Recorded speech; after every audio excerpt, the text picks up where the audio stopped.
movement for me to write this book really started years ago, probably 7 or 8 years ago. I was fortunate enough to have made contact online with the filmmaker of the 1987 classic Blood Lake, Tim Boggs. And I was able to ask if I could interview him, basically, and send him some questions. He agreed, and it was a really marvelous time because he had never publicly spoken about the making of Blood Lake. Oh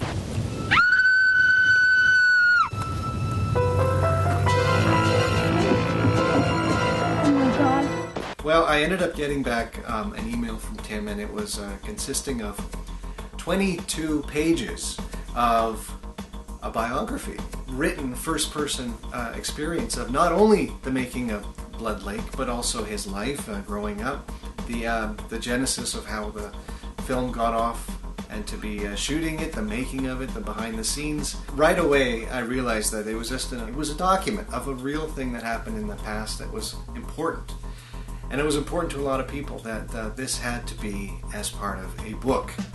And indeed, that is what it had to be. It had to be a book. And not just one that focused on one film and not just one individual. It had to be something bigger than me, bigger than the movie, bigger than anything. It had to be about all-encompassing the shot-on-video horror films. I suppose you're only looking for the mainstream stuff with Sally Fields, Meryl Streep, stuff like that, huh? What's wrong with them? Oh, nothing. Nothing's wrong with them. It's just that, can I interest you in something a little different tonight?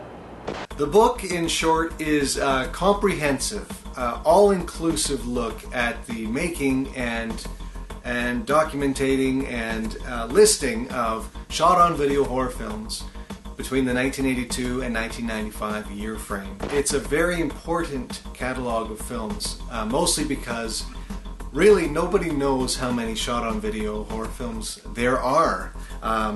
Frankly, because some were shot and shelved in the 80s and they haven't come released publicly until just a few years ago. The other thing is that there is such a myth about which ones were shot on video in production and which ones were actually shot on film, but then edited in post-production to video as a video output. And after rigorously going through these films, after watching as many as we could list and find and track down, we determined over 260 titles. Boarding House in Horror Vision. Forget 3D and experience a new dimension in screen terror. And the book chronicles not only from the very first known shot-on-video horror film, which was 1982's Boarding House, but it goes year by year chronologically and alphabetically and everything else to reach over 260 feature films.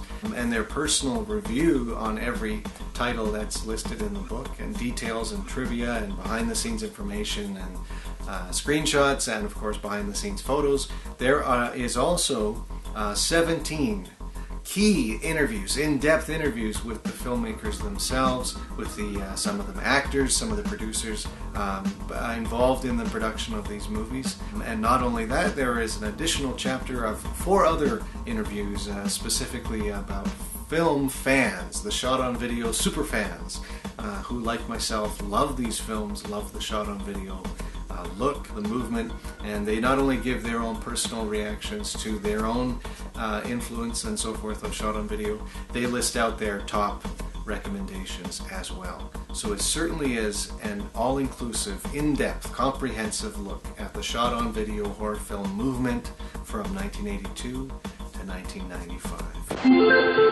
Hey, you! Who, me? Take my picture. Me? Here, use my Panasonic video camera and portable VHS recorder. Reggie, I don't know how. Easy. The idea that somebody, a consumer, could buy a camcorder and with no training at all be able to make their own movie, a feature-length movie, and get distribution, get in video stores. It's incredible.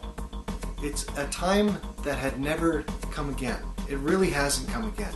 Nowadays people can make stuff, put it on YouTube, they can get a distribution deal, they can put it up on DVD, sell on Amazon and so forth. But in the 80s, it was just an incredible moment in time that for the first time there was home video. Video, the tool was in your hands to make a movie. That prices were coming down, that they were accessible enough for some people to actually buy, and buy a lot of equipment with. That the idea that you could make a movie with no training, only what you had seen on other films as inspiration. The idea that your final product could be sold and picked up by a company who would slap on a cover and sell it because they could sell anything. And the idea that your movie could be sitting on a store shelf in your neighborhood video store is incredible. It's just an incredible empowerment of independence. And people made movies out of heart. They made it out of the love of the horror film, of the horror genre. They did it because they wanted to do it. And they wanted to make movies, so they did. How could you not love that? That's so inspiring. That's an incredible moment in time. And these guys, who, both women and men who did it, that went ahead and made these movies with no training, are just the most incredible. They're the mavericks. They're the ones that saw something, said, hey, I can do that, and they actually did it. They went out and did it with no training, and they gained distribution. They succeeded. They need to be celebrated. That's the number one thing, is that this is a celebration. This is an absolute celebration of the people that went out and made their own movie and got it out there.